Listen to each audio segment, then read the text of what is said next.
이번에는 근과 계수와의 관계를 응용해서 주어진 시계값을 구하는 연습을 한번 해보도록 할게요. 이 녀석은 사실 근과 계수와의 관계를 이용해서 두근의 합과 곱을 구해놓고 나면 예를 들어서 제곱의 합이라든지 아니면은 역수의 합이라든지 아니면 이런 다양한 식들의 합을 구하는 건데요. 이거 같은 경우는 가장 핵심이 요거예요. 첫 번째, 근과 계수와의 관계를 이용해서 합과 곱을 구할 수 있느냐. 그 다음 세 번째, 합과 곱을 가지고서 주어진 3, 4, 5, 6, 7, 8번의 식들을 표현할 수 있느냐를 한번 봐야 되거든요. 그러면 이 표현하는 방식을 한 개 정도만 예를 들어서 설명을 한번 해줄게요. 그러면은 그 한 개 정도로 밑에를 풀 수 있는 친구들은 하나만 설명을 듣고 그냥 문제를 풀면 되고요. 나는 도저히 힘들다 싶으면은 밑에 이 식들을 어떻게 1, 2번을 이용해서 표현할 수 있는지를 한번 설명을 해줄 테니까 보면서 한번 따라서 문제를 풀어보도록 할게요. 자, 그럼 한번 문제를 우선 풀어보도록 합시다. 우리 지금 목표는요, 3번 문제를 해결하는 건데요. 그거를 하기 위해서 우선 두근의 합과 곱을 구해보도록 하겠습니다. 지금 주어진 2차 방정식은 x제곱 마이너스 2x 잠깐만요. 문제가 잘 안 보이네요. 마이너스 3이네요. x제곱 마이너스 2x 마이너스 3은 0이라는 2차 방정식의 두근을 알파랑 베타라고 했을 때 두근의 합은 이렇게 구워지겠죠. 마이너스 a분의 b 즉 x제곱의 개수인 1, x의 개수인 b 마이너스 2, 즉 이 값이 될 겁니다. 그 다음에 요 알파 베타 같은 경우는 두근의 곱이기 때문에 a분의 c 즉 x제곱의 개수 1, 상수 3, 마이너스 3에서 결과는 마이너스 3이 되겠죠. 자, 이 녀석이 왜 3번을 풀기 위해서 기초작업으로 필요하느냐. 우리가 2차 방정식하고 두근이 알파 베타라는 것만 주어졌을 때 알 수 있는 정보가 근을 각각 구해내지 않는 이상은 우리가 근과 계수와의 관계를 이용하면 합과 곱을 우선 찾을 수가 있겠죠. 그럼 주어진 식을 합과 곱을 이용해서 표현을 하면 이 녀석 곱셈 공식의 변형에서 배웠습니다.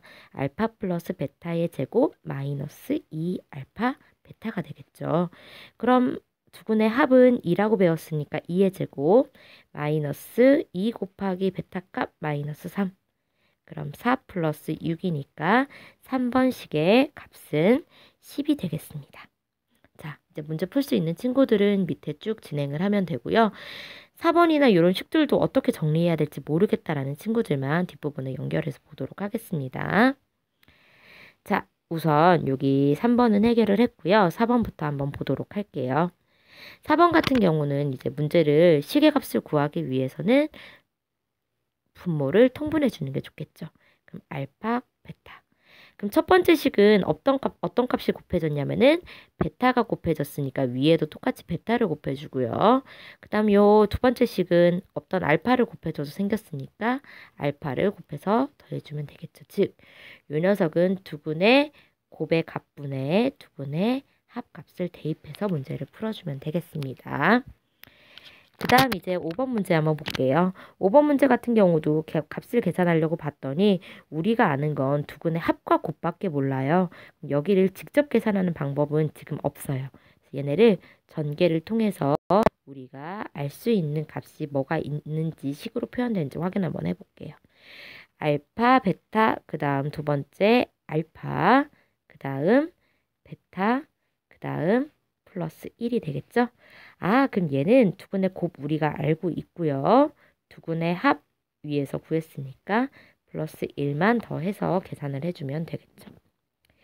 자, 그 다음 6번 값을 계산을 해볼 건데요. 우리는 지금 알파 플러스 베타는 알지만 알파 마이너스 베타는 몰라요.